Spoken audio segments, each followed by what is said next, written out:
This is NDTV.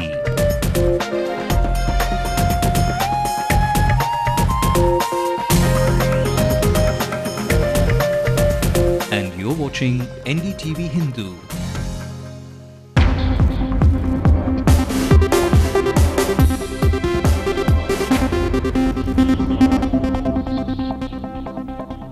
Welcome to the news tonight on NDTV Hindu. I'm Evelyn Matthew. Tonight we have a very special discussion with very special gentlemen who've followed their heart and continue to do it only because of the passion that drives them to do so.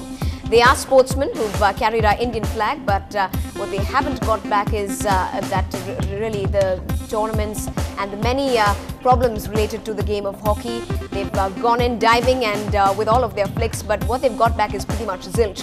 Hockey may be our national sport, but the attention and popularity speaks for itself today. The number of state-level tournaments have only depleted by the numbers.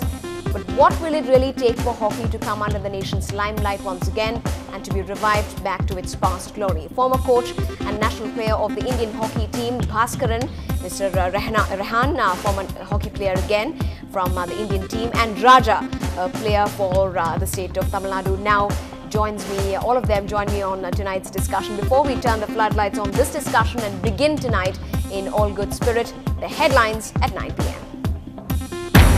Some hope for the 23 fishermen in judicial custody in Lanka. The Lankan High Commission in Delhi says efforts are underway. The Madras High Court takes exception to the centre's failure to follow its directive on manual scavenging. States Council says government ready to ask for the amendment bill. Krishna water reaches Pundi Reservoir. Good news for Chennai's water supply. Is a heftier down payment one way to reduce the burden on your housing loan caused by an increasing interest rate? NDTV Hindu does the math. While the Union Sports Minister wants a common body for hockey to give the sport an edge, Tamil Nadu struggles to even host its annual tournament. They lack schooling, not discipline. A group of young men follow their heart and dance their way to a career that we can only dream of. On MLA Monitor today, we turn the spotlight on the 1,000 Lights winner. Listen to Valarmati's take on the basic challenges. மக்கள் எதிர்பார்க்கக்கூடிய பிரச்சனைகள் பல பிரச்சனைகளை என்னுடைய கவனத்துக்கு சொல்லியிருக்காங்க. அதெல்லாம் மாண்புமிகு புரட்சித் தலைவி அம்மா அவர்களின் நேரடி பார்வைக்கு எடுத்து சென்று அதையெல்லாம் தீர்ப்பதற்கு நிச்சயமாக நடவடிக்கை எடுப்பேன் என்று தெரிவித்துக் கொள்கிறேன்.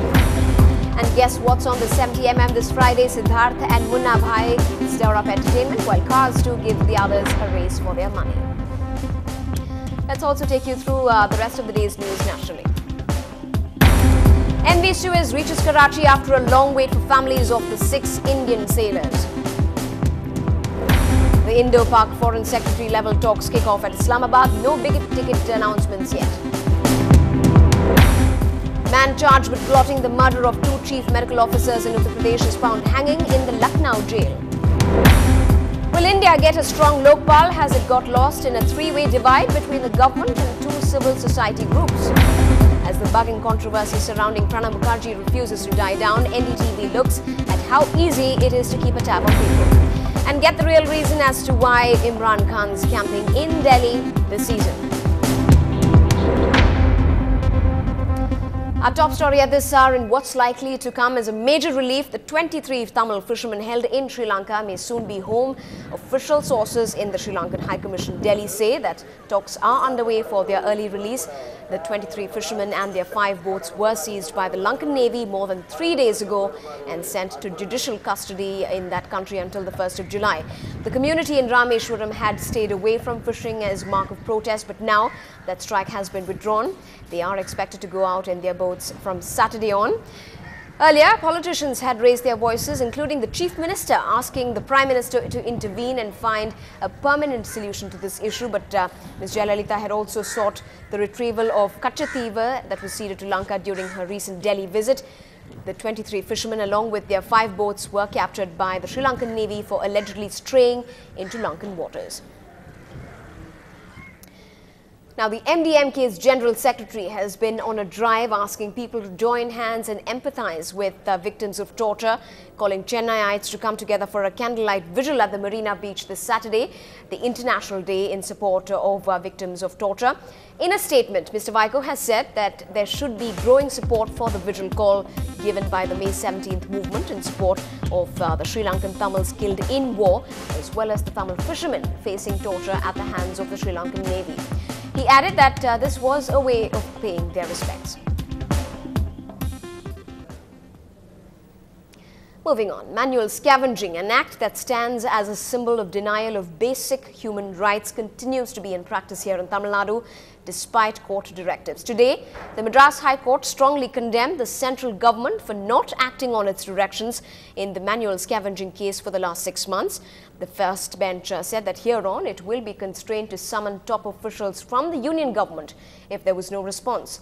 The additional Solicitor General, appearing on the centre's behalf, submitted that the Prime Minister is directly monitoring the issue of passing an amendment bill. This bill will allow the punishing of those who send men into manholes for cleaning the sewage drains. Meanwhile, the state government on its part said that the State Assembly was ready to pass a resolution seeking the centre to pass the bill so as to make the law stronger in the country. High Court has summoned the Union Secretary for Housing to come in, appear in person today and explain the steps they are going to take to get the existing 1993 order amended appropriate to the current conditions. Unfortunately, the Union Secretary did not appear in person. He sent his Joint Secretary. But the court took a very serious view of this deviation from the direction of the court and said that this is not at all acceptable. They have now given further directions saying that the union government should list down what are the steps they are going to take immediately to amend the existing order and submit it by first week of August, and failing which the High Court has seriously told that we will be constrained to summon higher dignitaries from the union government, including from the PMO's office, to explain this issue on this issue. And the state government's council has come forward and declared in the open court that the state government is willing to pass a resolution for the amendment of this act. And this is something very, very positive about it.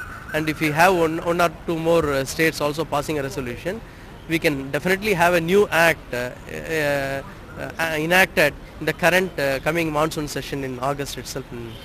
And then we also need to notify the rules also. Many times what happens, the act comes into declaration, but rules are not framed. In many cases it is happening. So we have to work that the rules are also framed simultaneously along with the act.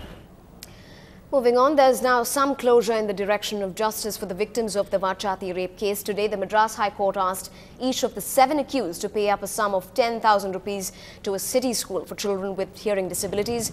This particular direction to the accused comes as they have been attempting to prolong the judicial process in this case. The rape case of the village women at Vachati in Dharmapuri district in 1992 attracted national attention then. The accused are alleged to have entered tribal dwellings and accused them of smuggling sandalwood. It was then that the CBI had taken over the case, which saw the involvement of forest, police and revenue officials. The court now has said that the case was in its final stage and had to be disposed in a month's time. Now, the free-flowing water of River Krishna has reached the zero point based at the interstate border of Andhra Pradesh and Tamil Nadu in Uttukottai. The water was released from the Kandaleru reservoir in Andhra Pradesh on Tuesday. Now, this release followed discussions between the two states for over 2 months. Andhra Pradesh has promised that nearly 3,000 million cubic feet would be provided in 40 days, and that quantum might be increased as well. Now, Chennai's metro water officials have said that about 40 million cubic feet of water was being drawn daily from the 4 water bodies for the city's supply.